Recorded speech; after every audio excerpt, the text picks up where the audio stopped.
Hello à toutes les women! Il y a 15 ans encore, je n'étais pas la femme que tout le monde voit aujourd'hui. Eh ouais. Moi, j'ai subissé ma vie, je passais le plus clair de mon temps à me plaindre, à me victimiser. Je pense que tu sais de quoi je parle. Et surtout, à fuir la réalité en souhaitant vraiment ce que je voulais. Et encore toujours plus, c'était ressembler à la fille qui était à côté de moi. Ça, c'était mon rêve le plus total. Et c'est vrai que quelques phrases choc ont été pour moi le point de départ de ma nouvelle vie, de ma nouvelle façon de penser. Alors bon, j'ai beaucoup pleuré, hein, je ne vais pas vous le cacher, on ne va pas se mentir.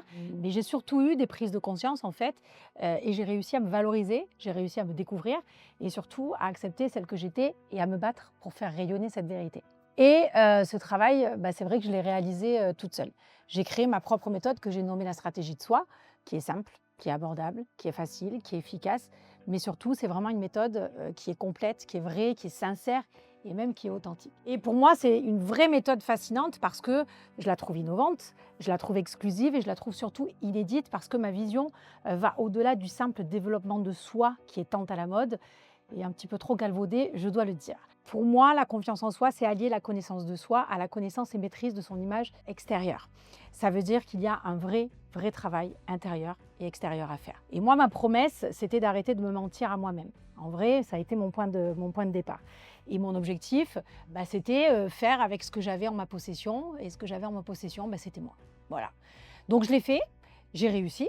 Je ne suis pas peu fière du résultat, à tel point qu'aujourd'hui, je peux dire que je suis une figure inspirante auprès de beaucoup de femmes qui me disent rêver d'avoir cette assurance-là, cette confiance en soi, qui me disent qu'elles ont envie de réussir leur vie et qui me demandent vraiment au quotidien quel est mon secret. Et aujourd'hui, je te dis tout. Si à l'époque, personne ne m'a tendu la main pour m'aider à combattre ce mal-être que j'avais, aujourd'hui, moi, j'ai décidé de partager ma méthode à toutes les femmes qui veulent enfin apprendre comment s'aimer, comment arrêter de perdre du temps et retrouver une vie perso, une vie pro, une vie sociale, une vie amoureuse, vraiment à la hauteur de ce qu'elles espèrent et surtout de ce qu'elles méritent et de ce qu'elles sont. Voilà.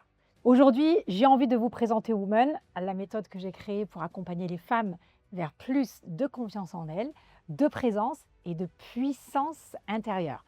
J'aime beaucoup ce mot puissance, c'est hyper important pour moi. Woman, c'est bien plus qu'un acronyme, c'est une approche globale qui travaille à la fois sur le corps, à la fois sur l'esprit et en même temps sur ton énergie. Elle s'adresse à toutes celles qui veulent se reconnecter à leur féminité, oui madame, dépasser leurs blocages et même incarner la femme qu'elles sont vraiment sans jouer un rôle. On reste authentique. Pour moi, derrière chaque évolution durable, il y a une méthode. Attention, cette méthode, ma méthode que j'ai nommée stratégie de soi, n'est pas une solution miracle ni une recette toute faite. On est très loin de tout ça. C'est vraiment un chemin structuré, c'est une vision claire, pensée pour te guider étape par étape vers un objectif profond. Et dans cette méthode-là, on avance ensemble. Et surtout, on avance pas à pas. On déconstruit, on libère, on affirme, on transforme pour aller vers la confiance en soi, parce que la confiance en soi n'est pas quelque chose qu'on attend. Non, c'est quelque chose qu'on choisit de construire. Et j'ai bien dit choisir. Mot très important. Cette méthode amène même une vision différente de la confiance en soi et les résultats sont juste incroyables, je te promets. Alors, sois prête, prends un papier, prends un crayon, quelques longues minutes devant toi, car ce que je te délivre ici, c'est le point de départ de ta nouvelle vision de toi-même. Ouais. La méthode pour accéder tout simplement à toi. Les filles, bienvenue dans la méthode Woman, facile, abordable et ouverte à vous toutes qui avez besoin d'une aide pour trouver ou retrouver confiance en vous. Alors Woman, ça repose sur deux piliers fondamentaux complémentaires et indissociables. Trois mots principaux. Numéro 1, le travail intérieur, qui représente pour moi la connaissance de soi, qui est le premier pilier fondamental. La connaissance de soi, pour moi, c'est la base de tout. En vrai, avant de changer l'image que tu vas renvoyer, il faut comprendre qui tu es vraiment. En fait, on commence par l'essentiel. Il faut comprendre qui tu es vraiment. C'est primordial, mais surtout logique. Okay, ce pilier-là, il permet d'identifier tes blocages invisibles, tes peurs, tes croyances limitantes, tes blessures du passé, mais surtout de développer une conscience profonde de tes valeurs, de tes besoins et de ton identité féminine. Ça permet aussi de travailler sur l'estime de soi, sur l'affirmation de soi. En vrai, c'est un travail d'alignement entre ce que tu penses de toi, ce que tu ressens et ce que tu vas vraiment pouvoir exprimer au monde et comment tu peux et comment tu veux l'exprimer. Le deuxième pilier fondamental, le travail extérieur. Donc, ça va être vraiment tout ce qui se rattache à la maîtrise de ton image. Et ouais, deuxième pilier fondamental parce que la maîtrise de ton image, pour moi, c'est la suite logique. Une fois que tu as fait ce travail intérieur, tu es obligé d'aller travailler sur ton extérieur. Parce que l'image que tu projettes parle pour toi, bien avant que tu prennes la parole. Et oui, ce second pilier, il va t'apprendre à adopter une posture corporelle féminine et affirmer que tu sois debout, que tu sois assise, que tu sois en mouvement. Tout ça, tu vas le maîtriser. Tu vas apprendre à utiliser ta gestuelle, ton regard, ta démarche comme de vrais outils d'impact et de confiance. Tu vas définir ton style personnel en accord avec ton identité pour te sentir vrai dans ton apparence. Tu vas travailler ta présence scénique ou ta manière d'être vue. Alors, je dis présence scénique parce que finalement, on est tous les jours un peu en démonstration, que ce soit en photo, en public ou en réseau, on est en démonstration. Ce pilier-là, ce travail extérieur est une manière d'incarner visiblement tout le travail intérieur effectué. C'est pour ça que ça n'arrive qu'après.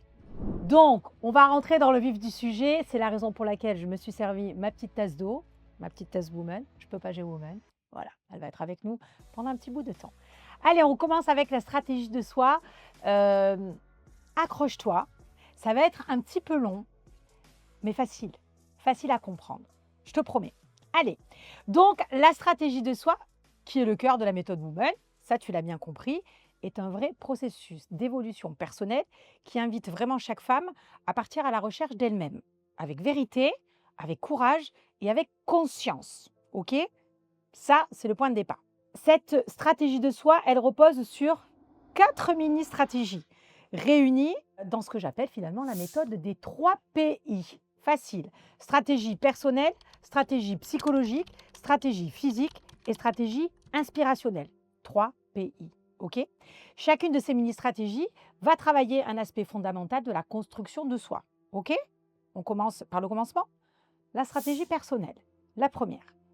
Le point de départ du voyage intérieur vers la confiance en soi. Voilà, allez, on redevient sérieux. Alors, la stratégie personnelle, tout simplement, on va répondre à cette fabuleuse question: qui suis-je? Cette stratégie va te plonger dans un travail d'introspection profonde, ok?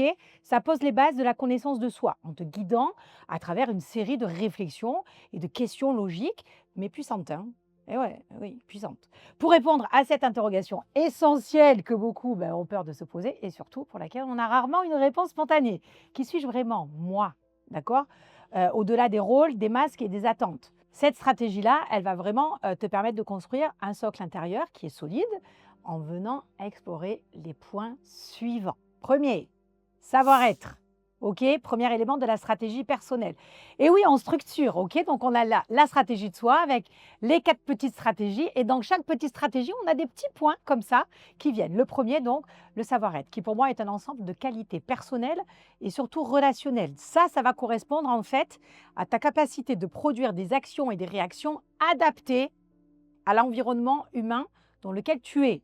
Donc, tu dois ici arriver à savoir si tu es sociable, empathique ou tout autre adjectif qui te qualifie toi et tes relations humaines. Et donc, ça va être ta posture intérieure, ton rapport aux autres et à ton environnement. Et c'est essentiel de maîtriser ce point-là. Comment toi, est-ce que tu vas te comporter par rapport aux autres? Ok? Deuxième élément de la stratégie personnelle, tes valeurs. Ouais. Ça va être tes repères interne. Ce qui est fondamental pour toi, par exemple, je ne sais pas, la liberté, la loyauté, le respect, la créativité, pourquoi pas. Tu vois, connaître ça, c'est pouvoir faire des choix alignés avec qui tu es vraiment et surtout faire respecter ça. C'est ça hein, le but du jeu, évidemment, pour toi-même et aussi pour les autres. Donc, de décider d'accepter ou non certaines choses ou actions. Donc, si effectivement, tu n'as pas conscience de tes valeurs, de ce que sont tes valeurs, tu vas être prêt à tout accepter de la part des autres. Comment te dire que c'est un peu no way, ok? L'état d'esprit, c'est se comporter avec les autres comme on aimerait que les autres se comportent avec nous, sans rien attendre en retour. Je ne te parle pas de ça, ok? Donc, un bon état d'esprit, c'est la clé de relations bienveillantes et surtout harmonieuses. Donc, à toi de définir tout ça avec tes mots. Mes valeurs sont 3 petits points, à toi d'écrire. Je t'ai dit de prendre un stylo et une feuille. Et mon état d'esprit est 3 petits points. OK? Allez, troisième élément de la stratégie professionnelle, les croyances, qui sont des pensées profondément ancrées, généralement depuis l'enfance, hein, au travers de l'éducation des parents. Ça va être à toi de venir définir comment ton entourage te définit. Comment, avec quels mots, en fait, il parle de toi, avec quels mots il te caractérise, et d'écrire ensuite tes propres mots à toi. Et évidemment, tu vas devoir les comparer et donner priorité à tes mots à toi. Ce qui est intéressant ici, c'est d'arriver à faire le dessin de toi-même avec tes propres mots, avec tes propres lignes. OK? Quatrième élément de la stratégie personnelle, le charisme. Ah, alors pour moi, c'est une énergie naturelle qui attire, qui même va séduire sans que tu aies besoin de forcer. Ça reste très naturel. Il ne dépend pas forcément de l'apparence, mais de ta présence intérieure. Ça va amener même le leadership, qui est cette capacité à guider, à inspirer, à prendre ta place sans écraser les autres, évidemment. OK? Et donc, c'est être leader finalement de toi-même, hein. On va chercher à avoir ça avant de pouvoir impacter les autres. C'est bien de s'impacter soi-même. Donc, à toi de définir ici quels sont tes dons pour plaire, pour attirer l'attention des gens, tes dons pour t'imposer, pour séduire. Là aussi, hein, et encore une fois, pèse tes mots, choisis les mots justes finalement pour qu'ils soient en accord avec le reste. Cinquième élément de la stratégie personnelle, le langage. Parce que le langage est bien plus que les mots que tu prononces. Ça va englober ton discours intérieur, ce que tu te dis à toi-même, et donc comment tu vas te le dire. Ça va englober le vocabulaire que tu utilises pour parler de toi et de ta vie. Ça va englober ton langage corporel, le ton de ta voix, ton rythme, le débit de parole, le volume de voix. Tout ça, ça va être à maîtriser. Et ouais, ta communication non verbale, ce que tes gestes disent ou trahissent, sans parole. À quel niveau, en fait, tu vas maîtriser tout ça? Selon ton environnement, selon ton stress, et quel impact ce langage a sur ta vie. Ça, c'est intéressant aussi à venir étudier et connaître. La maîtrise du langage est une véritable force et assoit encore plus ta confiance en soi pour défendre tes idées. Donc, tu vas asseoir tes convictions et surtout ta liberté. Donc, j'ai envie de te dire, il vaut mieux arriver à le maîtriser. Travailler son langage, c'est reprendre le pouvoir sur ta narration à toi personnelle. Et donc, tu l'auras compris, c'est essentiel. Sixième élément de la stratégie personnelle, la légitimité, et les limites, qu'on va un peu retrouver un peu plus loin, les limites. Alors la légitimité, c'est cette sensation un peu intérieure d'avoir le droit d'être là, d'exister, de s'exprimer, de réussir, sans demander la permission ou même la validation de quelqu'un. Et je sais que beaucoup de femmes la cherchent à l'extérieur, alors qu'en fait, elles se cultivent de l'intérieur. C'est toi qui vas te donner ce droit-là, ce n'est pas les autres. OK? Donc ça intègre aussi les limites qui sont un peu ces frontières saines que tu te poses dans tes relations, dans ton travail, dans ton espace personnel. Les connaître ou même les respecter, c'est une vraie preuve de respect de soi et donc de connaissance de soi et donc de confiance en soi. Voilà. Septième élément de la stratégie personnelle, l'estime de soi. Vous me voyez arriver un petit peu plus dans la confiance en soi parce que c'est tout droit où on va. Donc, l'estime de soi, c'est la valeur que tu vas te donner, indépendamment de tes réussites ou de l'opinion des autres. Évidemment, l'estime de soi se construit avec l'amour de soi, qui est le sentiment que tu éprouves à ton égard. S'aimer soi-même signifie de connaître ta propre valeur et d'agir avec bienveillance par rapport à toi-même. Okay? L'estime de soi, c'est aussi l'image de soi, qui est ce que l'on pense de soi en décrivant ta personnalité physique, ta taille, ton genre, etc. et psychologique, ton caractère, ton comportement. Et donc, c'est à la fois la façon dont on se voit, et ce que nous voulons être et ce que nous croyons être. Également, l'estime de soi, ça va renfermer la confiance en soi, cette fameuse capacité à agir, oser et aller de l'avant. Évidemment qu'une vidéo sur chacun de ces points est disponible avec encore plus de détails et d'exercices pour t'aider à encore plus maîtriser ça. Donc, on arrive à la fin de cette mini-stratégie, donc la stratégie personnelle. En gros, la stratégie personnelle est la base de la stratégie de soi. C'est une vraie invitation à te poser les bonnes questions, à aller voir au-delà des apparences et surtout à te reconnecter à ton essence profonde et te connaître toi, encore une fois. Ce n'est qu'en posant des fondations intérieures sur ce point personnel que tu peux accéder à la prochaine étape. Sans ça, le travail de confiance en soi, il est un peu biaisé, ok? Et la prochaine étape, les filles, c'est la stratégie psychologique. Ouais. Alors, la stratégie psychologique, pour moi, c'est ce qui définit ta façon de penser, ta manière de ressentir et d'agir. Ça va correspondre à finalement un peu l'architecture mentale et émotionnelle qui influence ta relation à toi-même. aux autres aussi et au monde. Elle te permet d'apprendre à mieux te comprendre dans ton fonctionnement au quotidien. Comment est-ce que tu prends tes décisions, ce qui te motive ou même ce qui te bloque. Je ne sais pas, quelles sont tes ressources internes ou même tes besoins essentiels. On va ici poser les bases de ton profil psychologique unique à travers plusieurs axes fondamentaux. Promis, je ne te demande pas de t'allonger, tout va bien. Tes besoins et tes envies. Ok, ça va être le premier point de la stratégie psychologique. Tes besoins et tes envies, ce sont deux notions qui sont proches, mais qui sont parfaitement distinctes. Tu vas devoir différencier ce qui est un besoin pour toi et ce qui est une envie pour toi. Un besoin, c'est ce qui est vital pour ton équilibre intérieur, ta stabilité, ton bien-être. Ok. Exemple, la sécurité, la reconnaissance, l'autonomie, l'affection, la liberté. Ok. L'envie, c'est ce qui vient enrichir ta vie. C'est un désir, c'est un élan, c'est une aspiration qui peut évoluer avec le temps. Ok. Il est donc important de distinguer les deux parce que ça te permettra de pouvoir faire des choix de vie justes et cohérents à toi. D'accord. Moi, j'explore vraiment ces besoins et ces envies selon 4 axes complets. Ton niveau de vie. Tu dois savoir quel est le niveau de vie que tu veux avoir. Est-ce que tu as besoin de confort matériel? Est-ce qu'un rythme de vie lent ou dynamique te correspond mieux? Est-ce que tu as besoin d'un environnement apaisant ou stimulant? Tout ça, il faut que tu arrives à le définir parce que tes choix de vie vont forcément ne pas être les mêmes selon les réponses que tu vas apporter à ces questions. Deuxième point, le niveau financier. Quel est finalement ton rapport à l'argent? Est-ce que tu as besoin de sécurité financière? Si oui, à quel niveau? À quel degré? Est-ce que tu as besoin de liberté économique, d'indépendance? Encore une fois, à quel degré? Précisément. Tu dois venir répondre à ces questions de façon précise. Ton niveau familial. Quel rôle la famille joue dans ta vie? Quels besoins affectifs ou émotionnels ils sont liés? À toi de définir ça encore une fois. Il n'y a que toi qui peux faire ça, il n'y a que toi qui peux amener ces réponses-là. Autre point que tu dois venir définir, l'équilibre entre ta vie pro et ta vie perso. Est-ce que tu as besoin de temps pour toi? Est-ce que tu as besoin d'un travail qui fait vraiment sens? Ou est-ce que tu as juste besoin d'un job alimentaire? Encore une fois, tu ne mettras pas en place les mêmes actions selon la réponse à ces questions. Est-ce que tu as besoin d'espace pour te ressourcer, pour créer, pour aimer? Si oui, quoi? Où? Pourquoi? Avec qui? Tu vois? Connaître ses besoins et ses envies profondes et donner des réponses, encore une fois, précises et vraies, c'est se donner le droit de bâtir une vie qui te ressemble. C'est ta vie. OK? Le deuxième point de la stratégie psychologique, tes exigences. Ouais, il faut en avoir.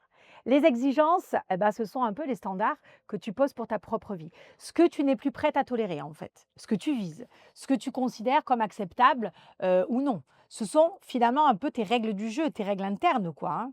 Parfois conscientes, parfois non, mais ça va venir définir ton niveau d'engagement, par exemple, tes attentes vis-à-vis de toi-même, tes attentes envers les autres et la vie aussi en général. Ok.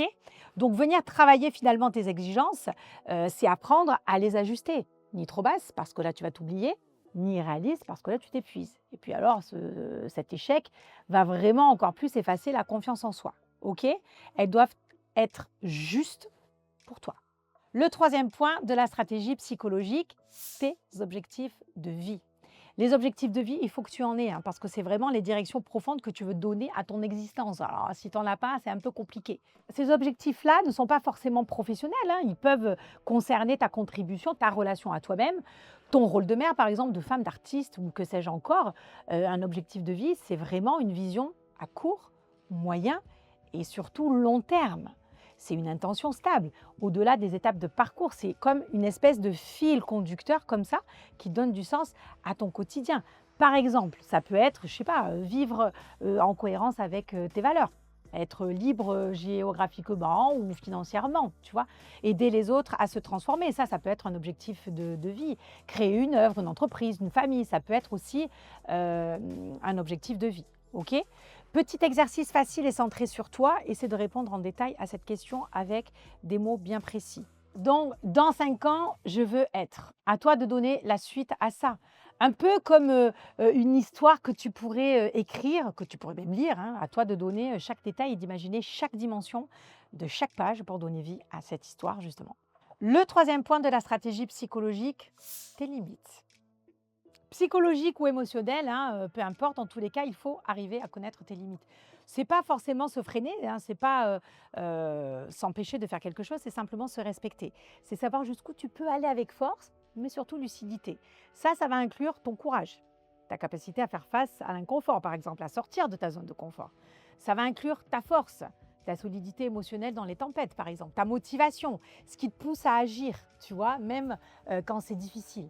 La curiosité aussi, ton ouverture à apprendre, à explorer, à évoluer, tu vois, tes capacités, venir répondre à cette question, quelles sont mes capacités de ce que tu sais faire aujourd'hui de façon fluide, tu vois, quelles sont tes compétences à l'heure actuelle, qu'est-ce que tu as appris, développé, maîtrisé avec le temps, quelle est ton endurance, ton énergie sur la durée, ta capacité à tenir un cap sans abandonner. Le travail ici est de venir finalement identifier tes forces et tes zones de fragilité.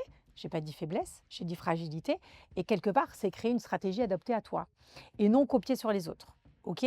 Donc, encore une fois, tu vas venir affiner, encore une fois, la connaissance intérieure de toi-même en répondant à toutes ces questions-là. Le 5e point de la stratégie psychologique, tes connaissances générales.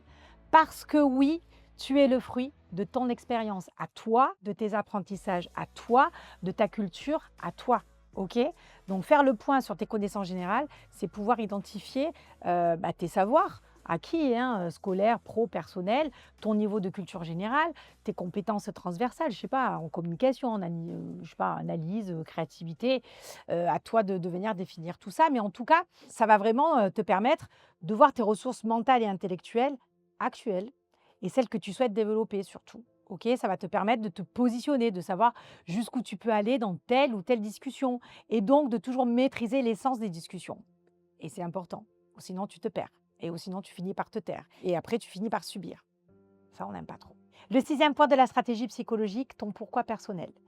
Pour moi, je crois que c'est un des points essentiels, vraiment, parce que ton pourquoi, je vais poser la tasse pour ça. Hem, Finalement, pour moi, ton pourquoi, c'est vraiment ta raison profonde d'agir, presque d'exister, je dirais. C'est ce qui va donner du sens à tes choix, c'est ce qui te relie quelque part à une vision plus grande que toi. C'est un peu comme si c'était ce feu intérieur qui te pousse à te lever, à persévérer, à oser chaque jour, ce qui te motive. Et donc, il est unique à chaque femme. Exemple, je veux montrer à mes enfants qu'on peut croire en soi. Donc forcément, c'est quelque chose qui va me motiver tous les jours à trouver des actions, à faire des choix pour aller inculquer ça à mes enfants. Ça peut être: je veux aider les autres à guérir, ce que j'ai moi-même traversé, devenir quelque part une inspiration. Je veux incarner, la liberté que je n'ai jamais eue petite. Donc ton pourquoi, c'est vraiment ton moteur, c'est ton ancrage émotionnel, c'est ton levier de puissance personnelle, c'est ton boost de vie au quotidien, c'est ton mantra, appelle ça comme tu veux, mais qui dans les mauvais moments, dans les moments un peu down, te pousse à aller de l'avant, de persévérer et de continuer.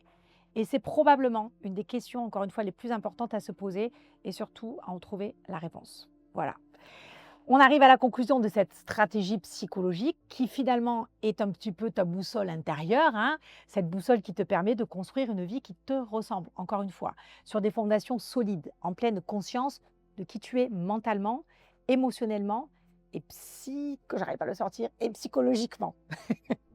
On arrive à la 3e mini-stratégie qui est la stratégie inspirationnelle.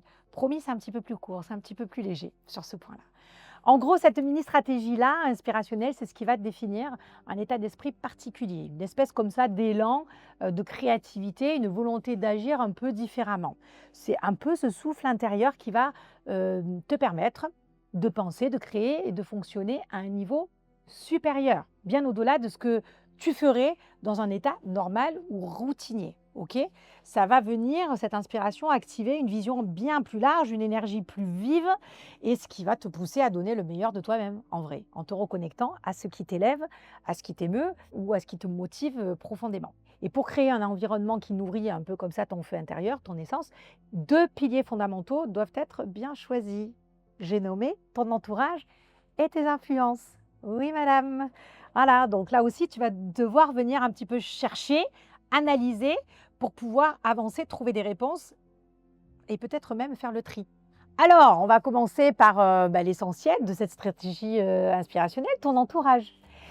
Pour moi, l'entourage, ça correspond à toutes les personnes que tu fréquentes régulièrement. Ça va inclure ta famille, tes amis, tes collègues, tes mentors, même les personnes que tu suis sur les réseaux. Ça fait partie de ton entourage. Tu les vois tous les jours et de façon très, très, très, très fréquente. Donc, ton entourage peut soit t'inspirer, il peut t'élever, te rappeler qui tu es, c'est plutôt positif, soit te tirer vers le bas, t'épuiser, te détourner de toi-même. Hein? Et ça, c'est un petit peu moins bien. Donc, ton environnement relationnel est quelque part un miroir de ton estime de soi. Tiens, on l'a vu un peu plus haut, ça, je crois. Eh ouais. Tout est un petit peu lié, n'est-ce pas, n'est-ce pas? Ça va agir comme finalement une espèce d'amplificateur d'énergie. Si tu es entouré de personnes ambitieuses, bienveillantes, authentiques, bah, tu te sens forcément tiré vers le haut. A contrario, si tu es entouré de personnes négatives, passives, critiques, même toxiques, bah forcément, tu finis par douter, te replier sur toi-même ou le pire du pire, t'auto-saboter.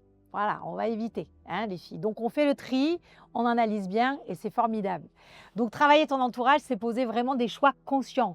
Qui est-ce que tu as envie d'avoir autour de toi pour t'élever, pour grandir, pour évoluer encore et encore et encore, parce qu'on ne s'arrête jamais finalement de vouloir évoluer. On dit généralement qu'on est le fruit des 5 personnes avec lesquelles on partage le plus de temps. Bah, amuse-toi à choisir quelles sont ces 5 personnes et définis-les pour savoir finalement si le résultat de tout ça correspond à ce que tu es. Généralement, ça marche plutôt pas mal. J'ai fait l'exercice et très franchement, ça fonctionne. Deuxième point essentiel, on a dit les influences. Les influences, c'est un peu ce que tu laisses entrer en toi. Les influences, c'est pas seulement des gens en fait, c'est même tous les contenus, tous les messages, toutes les énergies, toutes les informations que tu consommes chaque jour. Et on consomme beaucoup chaque jour. Donc, ça va inclure forcément, je sais pas, les livres que tu lis, les vidéos ou même les podcasts que tu écoutes. Là, ce qu'on est en train de faire, ce que tu es en train d'écouter, ça va t'influencer à un moment donné, tu vois. Les comptes que tu suis aussi, les conversations que tu entretiens, tu vois. L'ambiance de tes espaces de vie. Chaque influence, elle est soit constructive, ça va te motiver, ça va te faire réfléchir, ça va t'ouvrir de nouvelles perspectives, soit elle est destructrice, elle va te vider, elle va te dévaloriser, elle va t'alourdir, elle va t'éloigner de tes désirs profonds, ok? Donc, que ce soit ton entourage ou tes influences, cela peut correspondre finalement à 2 types de personnes. Les personnes dites bénédiction ou leçon de vie, je les adore celles-là. Dans la stratégie inspirationnelle, il est aussi essentiel d'apprendre à identifier les types de relations qui te construisent en fait et qui sont autour de toi encore une fois. Ou qui vont te transformer même malgré elles, d'accord? Donc on a dit qu'il y a 2 sortes de gens, les bénédictions et les leçons de vie. On va commencer par les bénédictions, en commençant par le positif. Ce sont vraiment les personnes qui entrent dans ta vie avec une vraie lumière, avec une vraie énergie positive. Elles t'aiment, elles te respectent, elles te soutiennent sans vraiment te posséder, tu vois? Elles te rappellent ta force, elles te rappellent ta valeur, ton potentiel, ton droit d'exister pleinement. Et finalement, ces bénédictions-là, ces personnes bénédictions peuvent être des amis, des mentors, des partenaires ou même parfois des inconnus, hein, des inconnus qui croisent ta route au bon moment. Tu vois, elles ne vont pas te changer, elles vont révéler ce que tu es déjà. Des bénédictions, tu dois en avoir dans ta vie. Pas 50 000, mais tu dois en avoir, ok? Parce qu'à contrario, en face, il y a les gens leçons de vie. Alors, c'est pas totalement si négatif, on va voir. C'est vraiment des personnes, des situations qui t'ont parfois fait souffrir, mais qui ont aussi été des déclencheurs d'évolution, tu vois, parce qu'elles t'auront appris à dire non, à poser tes limites, à te choisir, à guérir une blessure, à grandir, même dans la douleur, hein, tu vois. Donc ces personnes, finalement, elles ne sont pas à diaboliser. Elles sont parfois entrées dans ta vie pour te permettre de te rencontrer toi-même, quoi, mais à travers même le chaos. Donc, en résumé, pourquoi cette stratégie inspirationnelle est essentielle? Eh bien, parce qu'elle va te permettre de te reconnecter à ton pourquoi, ce qu'on a déjà vu au-dessus. Ouais, je sais, tout est lié, encore une fois. À ce qui te fait vibrer, à t'entourer consciemment de personnes et de contenus qui te nourrissent, qui t'apportent quelque chose de positif, ok? Ça va te permettre de faire évoluer tes blessures relationnelles en sagesse. Ça va te permettre de créer un environnement mental et émotionnel qui soutient ton évolution. Tu vois, parce que tu ne peux pas devenir une femme confiante, libre et alignée si tu restes enfermée dans des énergies qui t'éteignent. C'est pas possible. Foncièrement, viscéralement, fondamentalement pas possible. L'inspiration, finalement, c'est pas un luxe, quoi. C'est vraiment une nécessité intérieure pour toutes les femmes qui veulent rayonner de manière authentique. Ce qui nous permet d'arriver à la dernière mini-stratégie, la stratégie physique, le langage silencieux du corps. On passe à ce dernier point, C'est plutôt pas mal, c'est plutôt chouette. Le langage silencieux du corps. Finalement, ça représente ton image extérieure. C'est ce que je dis, cette stratégie physique, c'est ton image extérieure, c'est-à-dire tout ce que ton corps va exprimer sans parler. Ta présence, ton style, tes mouvements, tes choix vestimentaires, même la première impression que tu laisses derrière toi, tu vois.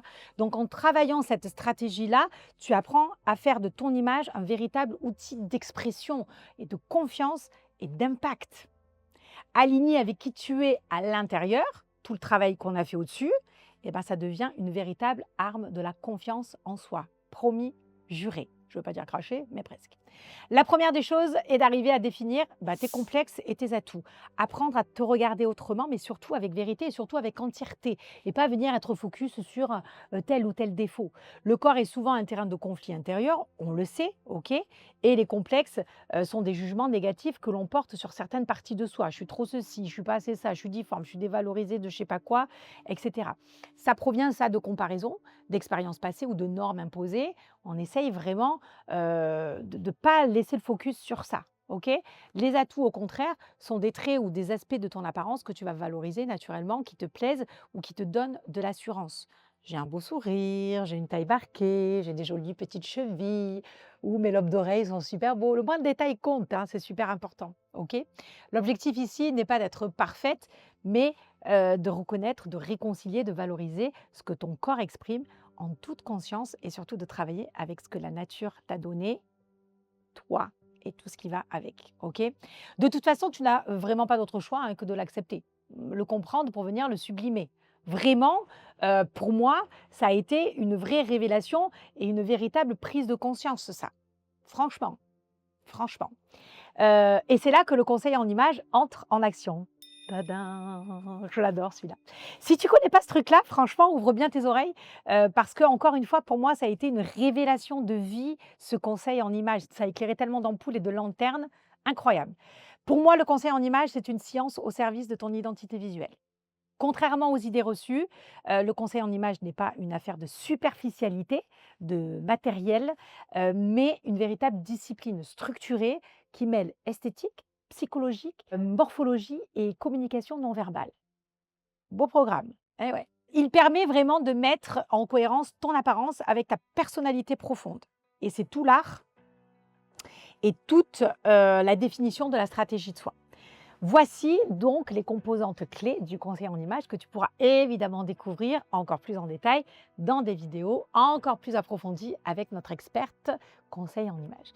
Mais commençons par le début et l'approche de ce conseil en image tranquillement, facilement, avec la première composante du conseil en image, renommée la colorimétrie, qui pour moi est l'essence du conseil en image, la base de tout et le commencement.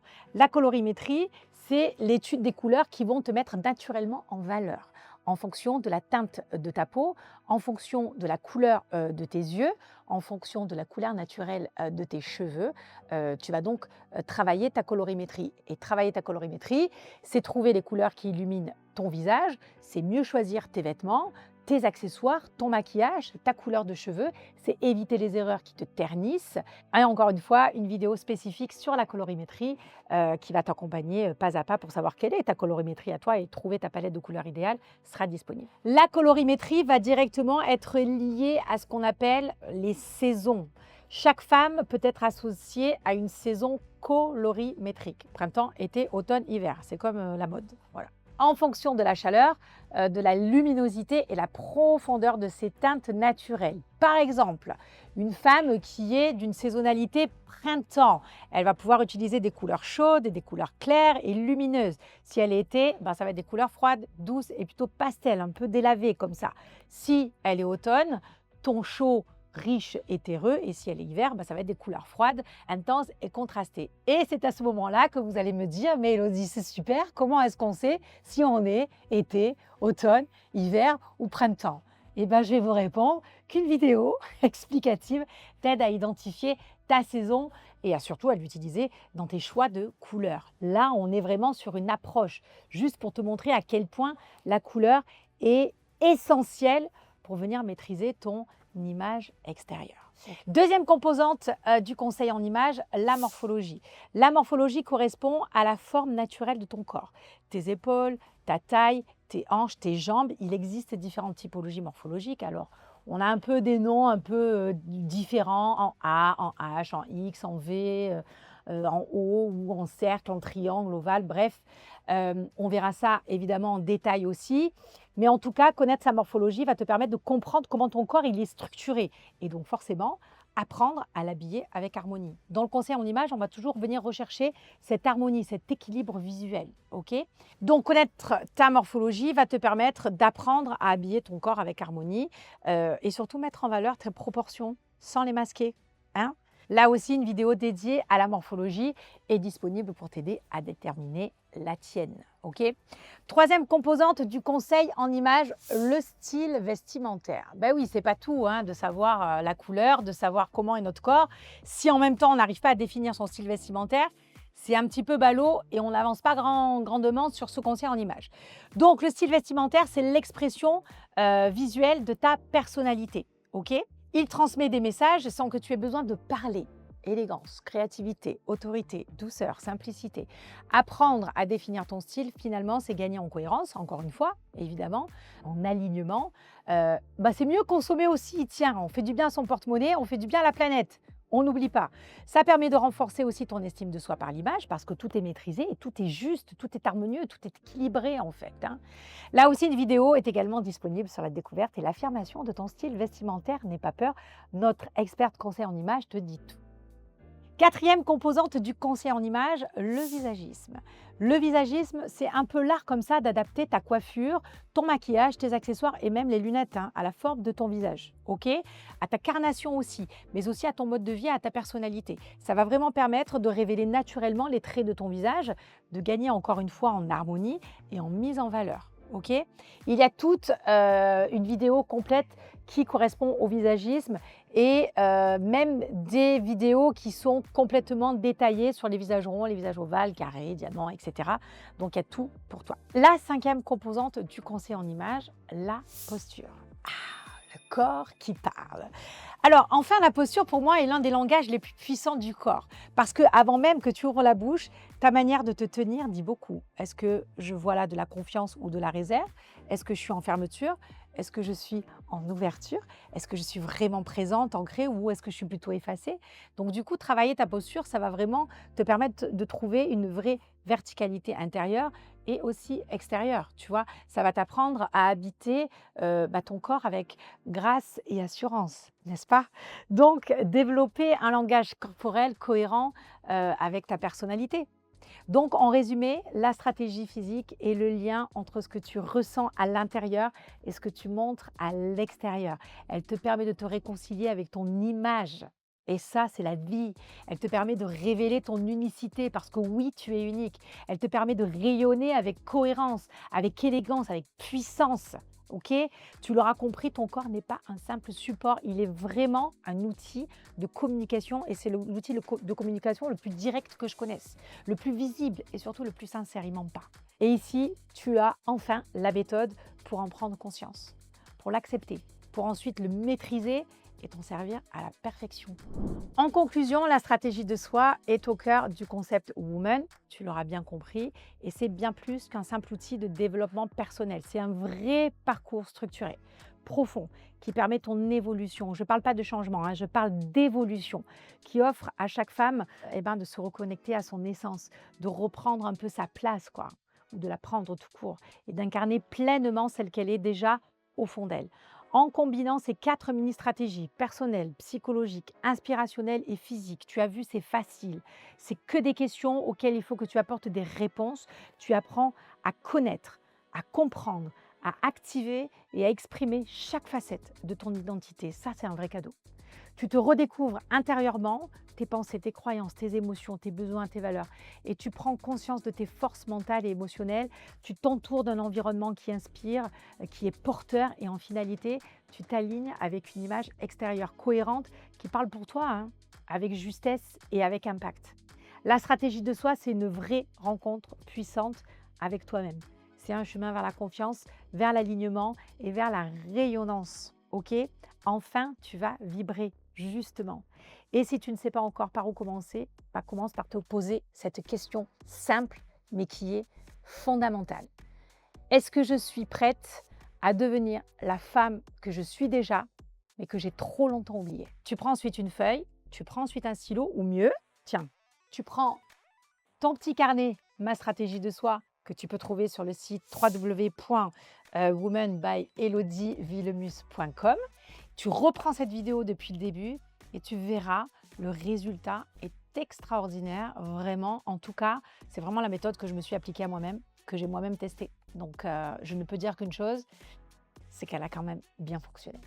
Merci pour ton attention. On se retrouve très vite pour un prochain épisode, une prochaine vidéo avec encore plus de conseils faciles pour que tu te sentes bien dans tes baskets ou dans tes talons. Be a woman, baby. Je te jure, c'est facile.